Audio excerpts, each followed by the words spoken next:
Hi class, in this session we talk about stakeholder theory, which is the subject matter of chapter 3 of the textbook. In a previous session, we presented this diagram as possible representation of the relationships amongst shareholders, board of directors, and management. Commonly referenced as the foremost scholar on stakeholder theory and business ethics, Professor R. Edward Freeman is perhaps best known for his award-winning book Strategic Management: A Stakeholder Approach, first published in 1984 and reissued in 2010 by Cambridge University Press.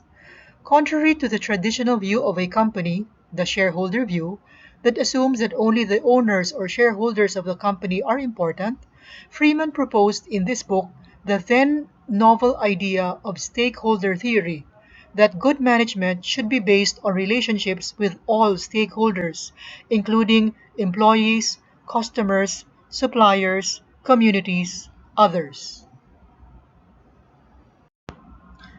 Freeman's revolutionary idea had a tremendous impact on the field of business and has helped to reshape our understanding of the roles and responsibilities of businesses and business leaders.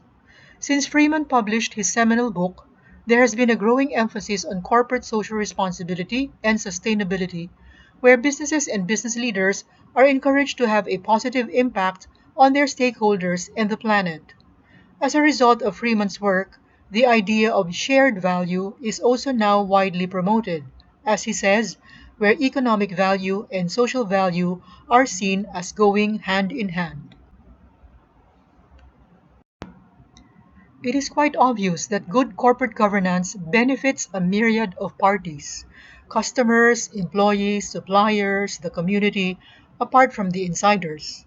Let's review our earlier diagram of relationships. Should it be then stakeholder and shareholder jointly influencing the board of directors, and in turn, board of directors hiring the agents, that is, managers, executives? Please take some time to reflect.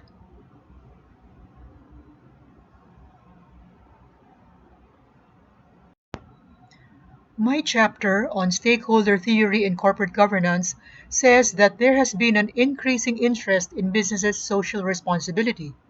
The Harvard Business School carried out an initiative in the early 1970s which resulted in realizing the corporate social responsiveness model, a model of social involvement which helped address the question of how companies ought to respond to growing demands for positive social change.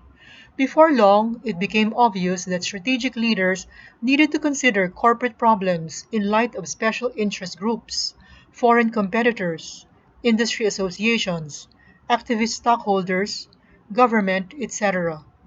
In 1977, the Wharton Business School began a stakeholder project which aimed to put together several schools of thought to develop a governance theory that could convince executives that managing for stakeholders has the potential for creating economic value. Thus, with the stakeholder perspective, stakeholder interests are of intrinsic value. Managers are accountable to all primary stakeholders. This orientation believes that economic profit may be shared, in some circumstances, with those other than shareholders. Overall, profits are viewed as a means rather than an end. Managers should be guided by ethical concerns even when laws do not require such. Professor and attorney Lynn A. Stout, another advocate for stakeholder orientation, said no corporate law indicates that the shareholders own the corporation. Consider the example of the US, she says. The idea that corporations should be managed to maximize shareholder value has led over the past 2 decades to dramatic shifts in US corporate law and practice. Executive compensation rules, governance practices, and federal securities laws have all been reformed to give shareholders more influence over boards and to make managers more attentive to share price. The results are disappointing at best. Shareholders are suffering their worst investment returns since the Great Depression.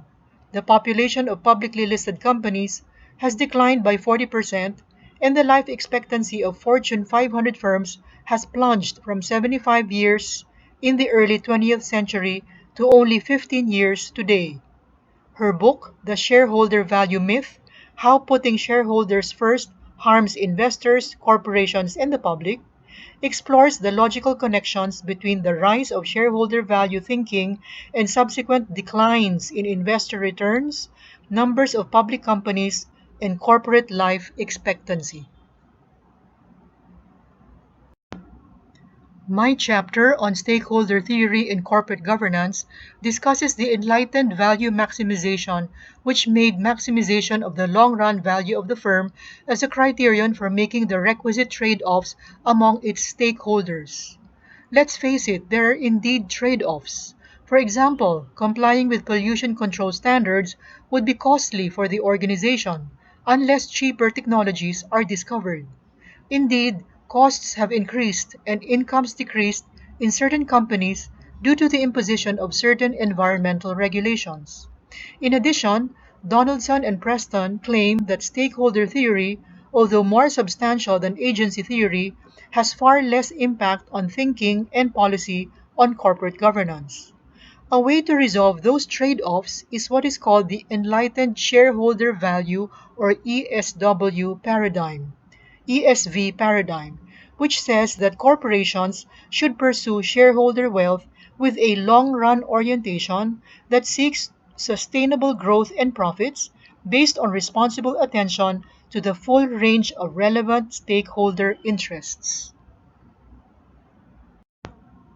The Enlightened Shareholder Value or ESV principle is rooted in Section 172(1) of the UK's Company Act of 2006, which enjoins a company principal to act in a manner that best promotes, to the best of his ability and judgment, the success of the corporation for the benefit of all its members.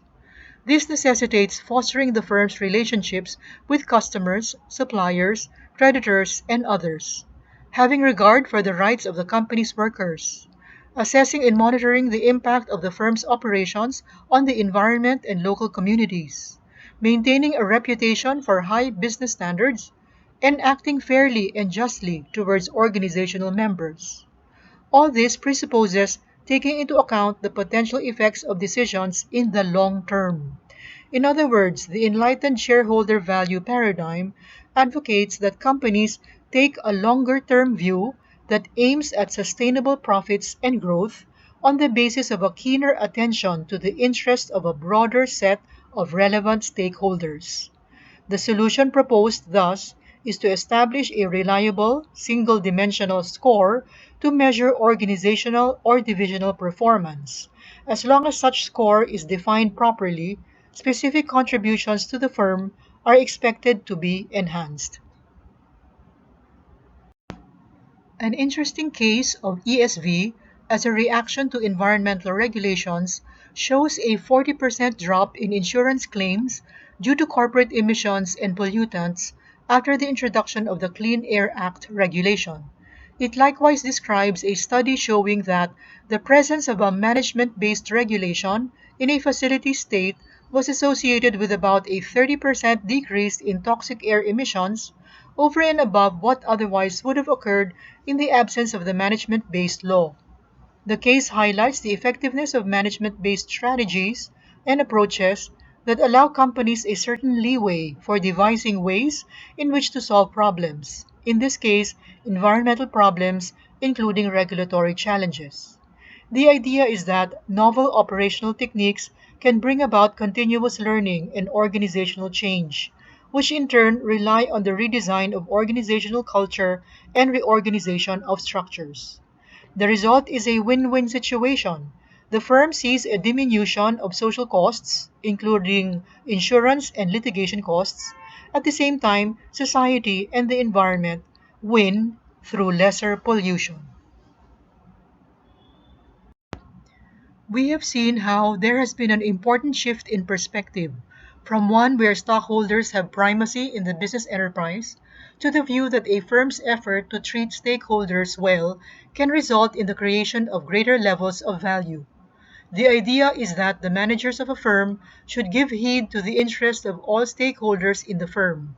This stakeholder approach has been taken up by crafters of codes of corporate governance. For instance, the Organization for Economic Cooperation and Development, or OECD, came up with the guidelines on corporate governance of state owned enterprises that aid in the betterment of corporate governance. As mentioned earlier, based on the paper by Silvia Ayuso and Antonio Argandoña, it is possible to view the firm from a team production view rather than the traditional principal agent relationship. In this view, emphasis is given to capabilities for coordination, effective negotiations, cooperation, and conflict resolution to optimize and share the joint benefits across the multiple stakeholders. Thank you very much.